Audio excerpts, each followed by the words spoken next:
everyone. Welcome to the 5-Year Plan. I'm Brian, and this is the ongoing saga of an everyman's ale trail. In this episode, I recap my visit to the Hawkeye State, take the final step in the homebrew project, review the homebrew project, and maybe even enjoy a few holiday beers as well, depending on how I'm feeling. But before we get this party started, here is this episode's burning question. What is your favorite cream ale? According to Untapped, one of mine is Push Pop Racer from 1820 Brewworks in Kalida, Ohio. I had this beer at the 2024 Northwest Ohio Brewbarbecue with my other brother, Daryl. It was perfect for a hot August day. With orange and vanilla on the nose, it had a light grainy flavor on the palate with a dryness on the finish. Maybe a light noble dry hop too. So refreshing.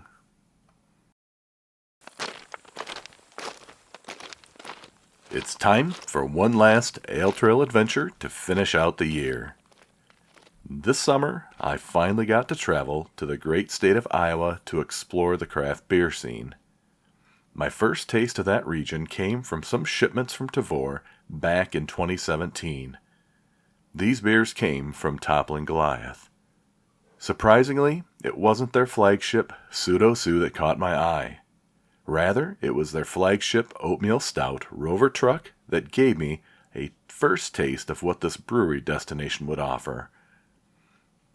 My main beerski, Logan, has some ties to the region, and we always fantasized about somehow taking a road trip together to enjoy their beer on tap. This particular itinerary did not include him, though due to their distribution here in the tri-state area, we've shared many beers from Toppling Goliath together over the years. So the only goal of the trip was a side excursion to visit beautiful Decorah, Iowa, and Toppling Goliath Brewing. After a pretty difficult flight through Chicago due to numerous delays from severe weather, I arrived in Iowa in the wee hours of the morning. Undeterred, I grabbed a few hours of sleep and then began my journey.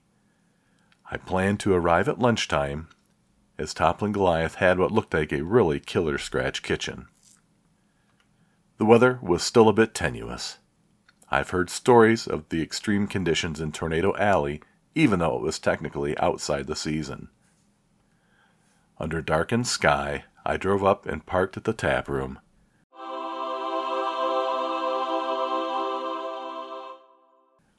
As I entered the doors, it was everything I expected. It was an expansive space with upstairs seating as well. There was a large Lego dinosaur just inside the doors paying homage to their flagship brew. A large fireplace wall going floor to ceiling had white-tailed deer and elk mounts on display as well.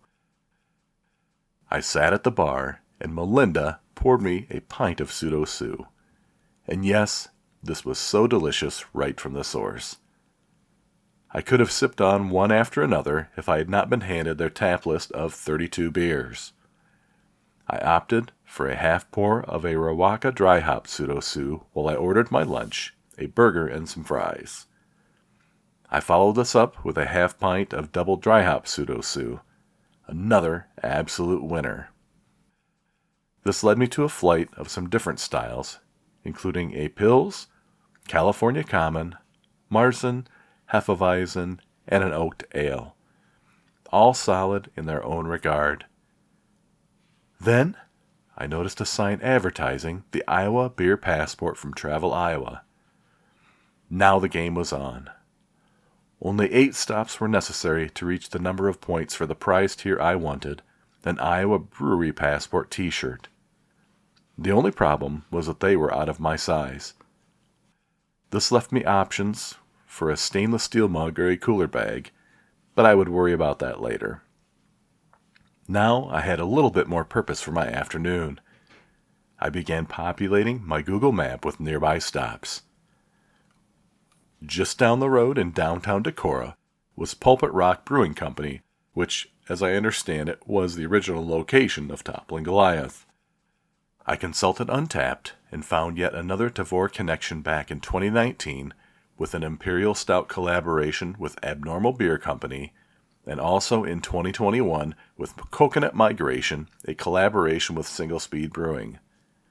I entered the small tap room and sat at the bar where Amy gave me the tap list with 11 options. I chose a flight of 4 containing a German Pilsner, an English Brown Ale, an American Wheat, and an NE-IPA. The standouts were Cheeky, the English Brown, and Saftig, the NE-IPA. At the urging of some of the regulars enjoying their beers, I opted for 4 cans of other beers that were on tap to take home in my suitcase. The next stop was 15 minutes down the road in nearby Kalmar. Pivo Brewery was a little gem that my beerski had accidentally run across on one of his trips to Toppling Goliath. Pivo means beer in the Czech language, and their beers reflected this heritage. With 40 choices on the wall, this might be a challenging stop. Sarah helped me out behind the bar. To take advantage of some of their historical roots, I opted for a Gruit, a Bierdegard, a red ale, and a fruited sour. All the beers were solid, but the standouts for me were the Fayette Bierdegard and the Decora Nordic Gruit, which had received gold at GABF, US Open, and World Cup, the trifecta of beer prizes. My next stop would be Ten Wasp Brewing in Sumner. I know that I've already spent the last 3 episodes gushing about the goodness that they bring to that sleepy little town. The tap room was inviting and warm. Definitely a place I could find myself visiting often. Since they did not offer flights, and I did not want to have anything too heavy, I decided on a wheat beer called Norwegian Appeal out of the 16 options they had. It was a light straw color and garnished with an orange slice. Super delicious. Alex and Jenna did a great job and did give me samples of some of the other beers too, which were amazing. But you already know that. My last stop of the day would be Bremer Brewing in Waverly. They are known in that area for their sours. They were 35 minutes from my previous stop, and I was cutting it close, arriving only 10 minutes before closing. I apologized and explained my out-of-town situation. Lauren was awesome, letting me stay for a few minutes after close to enjoy a flight while she began the process of closing down the bar. I opted for a lager and 3 sours. Very Berry and Just Another Damn Electric Sour were the standout sours on the flight. Thankfully, the summer days are long and allowed for some late afternoon visits as well. The day I would leave the state, I made my way to Single Speed Brewing in Waterloo. I was once again familiar with their beer thanks to my beerski, who had brought me a can of Tip the Cow 5 years prior. As I parked, a few people arrived at the same time and headed indoors. I had planned to do the same, but there was a large outdoor covered patio area with a full-service bar manned by a single person whose name unfortunately escapes me at this time. The weather was not too hot, so I opted to sit outside and chat. I took a quick peek at the 20-plus beers on the tab list and ordered a full pour of their amazing German Pilsner, River to River, which was in their limited release section. I chose what would turn out to be a killer burger for dinner and had their Kolsch Beer Mile 25 served in the traditional Stanier style glass, also from the limited release section. I opted for a flight as well, with 2 sours, an NE-IPA, and Tip the Cow to finish it off. I will tell you right now, their beers are off the charts. I traveled an hour south to Big Grove Brewery in Cedar Rapids. They have a nice location that overlooks the Cedar River. The interior is wide open with a massive U-shaped bar in the center of the room.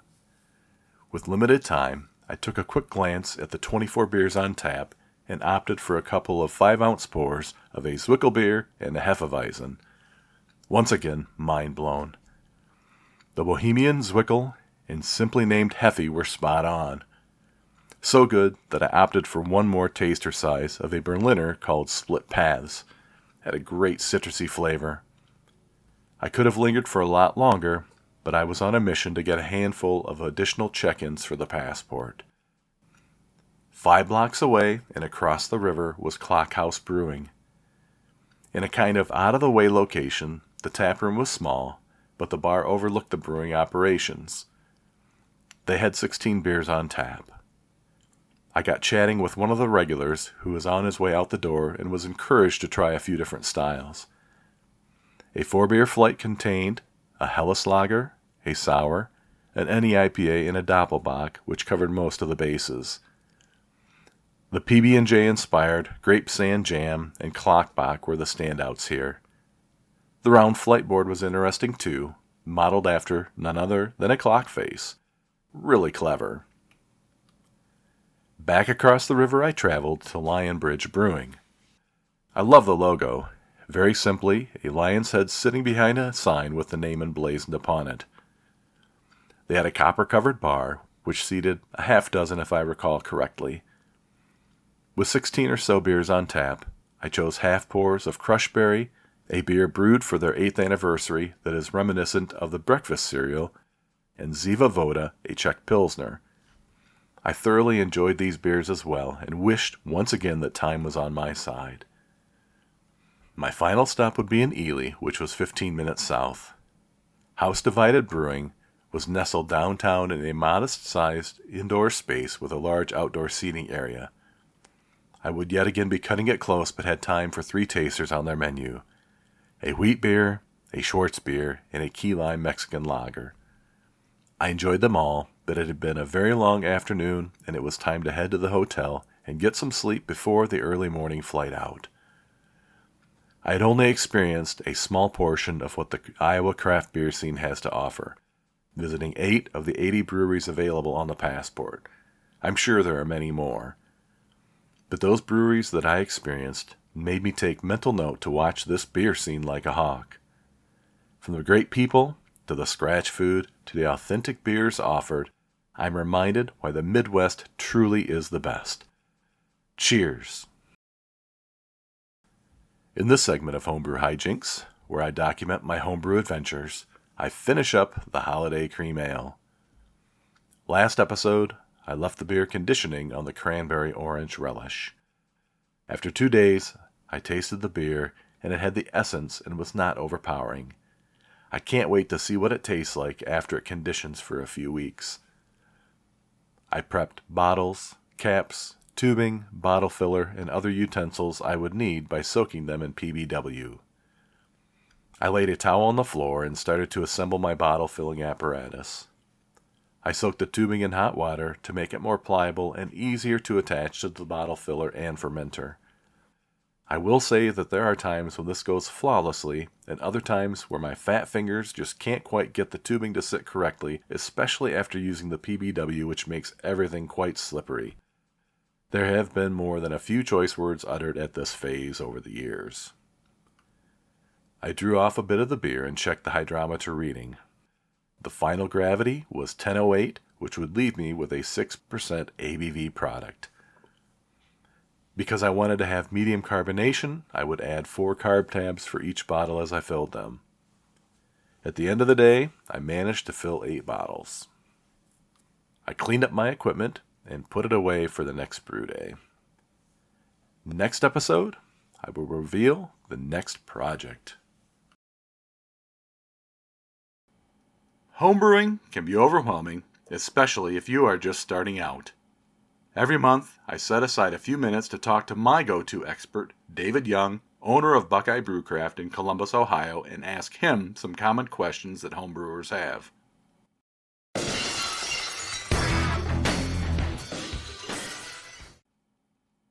Is there a point in time where you just have to just dump the beer and say it's not going to ferment?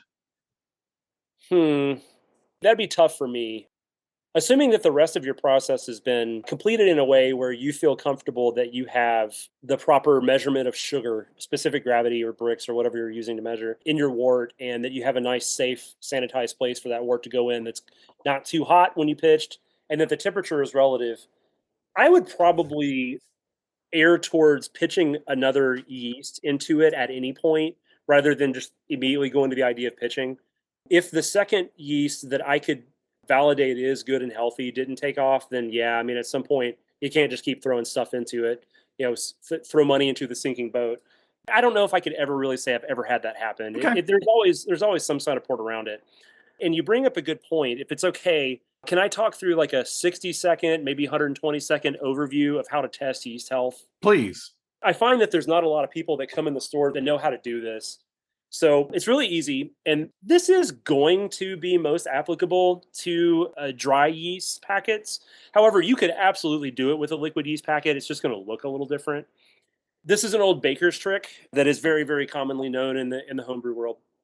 If you take your pack of yeast and along with it have a big enough container, something like a 32-ounce glass or jar, tumbler, like something clear that you can see into, and also big enough to have let's say 16 ounces of water in. You can take that yeast packet and dump into some just above room temperature water and let the yeast bloom. If the yeast completely fall out of suspension within 15 minutes or so and just make a layer at the bottom, that yeast is dead. It's not going to Okay. come back to life. That yeast is dead. What will happen most commonly is that you will have a little bit of blooming with the yeast at the top layer, a little bit like krausen on your beer during fermentation. And then you'll have a really milky layer underneath that is very, very murky. That's the good thing. That's where the good yeast are living. And you may very likely will have some that fall out to the bottom that are dead. Those can often be food for the rest of the process. But that's how you know. If after 15 minutes you have that good murky layer, that yeast is ready to rock. You can always make a starter out of it again if you need, or add extra nutrient to it or whatever. But that yeast is good to go. That's a great hint and a great test to go, especially if you've got some yeast that may be questionable as far as the expiration date on it. 100%. That's like I said, what we do with all of our expired yeast, especially dry yeast. We'll pitch them in. And I guess as the pro tip here, I don't know that I've had a pack of yeast, dry yeast, again, specifically here. I've never had a pack of dry yeast, regardless of its expiration, that didn't come back to life. It's kind of Sure. remarkable. Yeast is an amazing thing. It is. If you have a question that you'd like answered, reach out to me at 5beerplan@frontier.com and put Ask the Expert in the subject line. Also, if you are ever in need of homebrew supplies with great customer service, expert answers, and high-quality supplies, please check out Buckeye Brewcraft. You can find them on the web at buckeyebrewcraft.com and tell them that you heard about them on the podcast. Last call. It's nearly time to wrap things up, but first, one more for the road. This episode, I'm drinking Holiday Cream Ale by FBP Homebrew Project. From the brewer, this beer evokes the essence of holiday meals and Graham's cranberry orange salad. With a hint of ginger, this cream ale will spice up your family gatherings. Without further delay,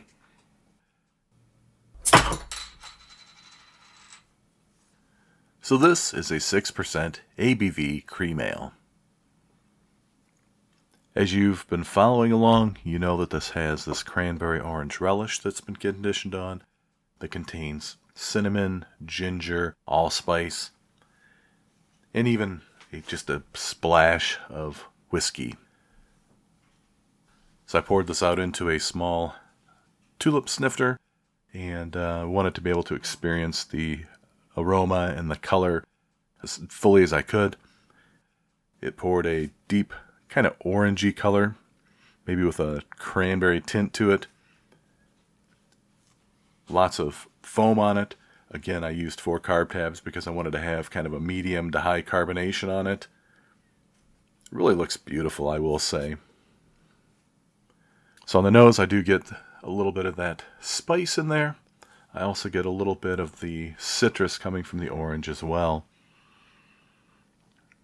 A little bit of sweetness as well, which I was also expecting. Smells lovely. So, first sip impression. Wow. Now that packs a punch. So it comes across as being maybe a little bit more of a medium body beer, even though it's not super heavy. But on the palate, I'm getting a rush of spice. So I'm getting ginger, I'm getting that cinnamon. Maybe a little bit of the cranberry bitterness reaches out there as well. And I dare say that even that little bit of whiskey that I added in there does kind of come through there in a little bit of a booziness maybe at the end. It's quite vibrant on the palate. Again, I wanted that high carbonation to really kind of excite the senses here. It's just light and refreshing. And it does give me that vibe that I was looking for when I kind of put this together in my mind. This may yet be one of my favorite beers that I've brewed up till now.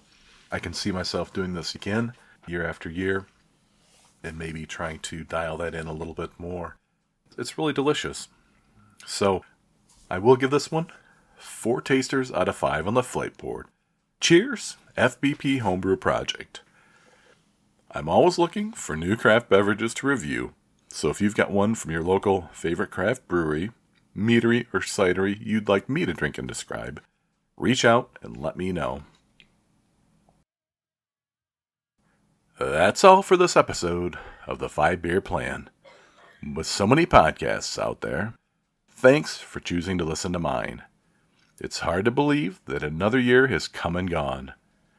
Join me next time as I kick off the 5th season with some beer history, the next homebrew project reveal, a trip to South Carolina where I get a little weird, and review another beer.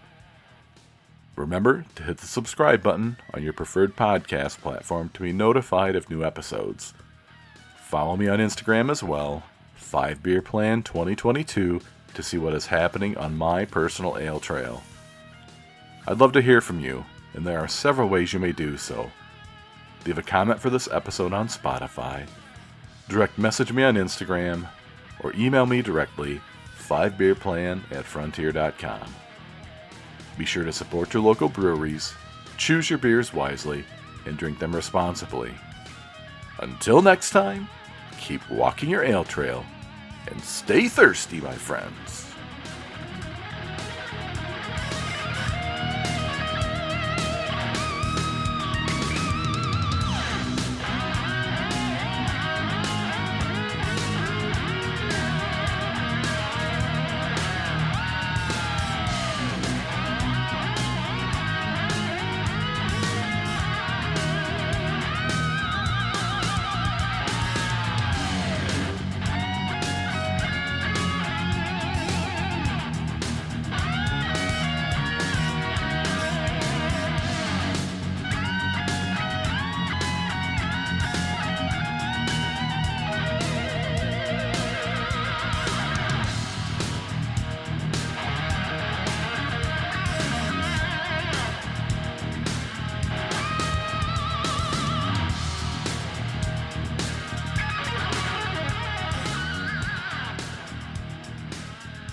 And as we finish out the year, I just would like to say Merry Christmas and Happy New Year to you and yours from everybody here at the 5 Beer Plan.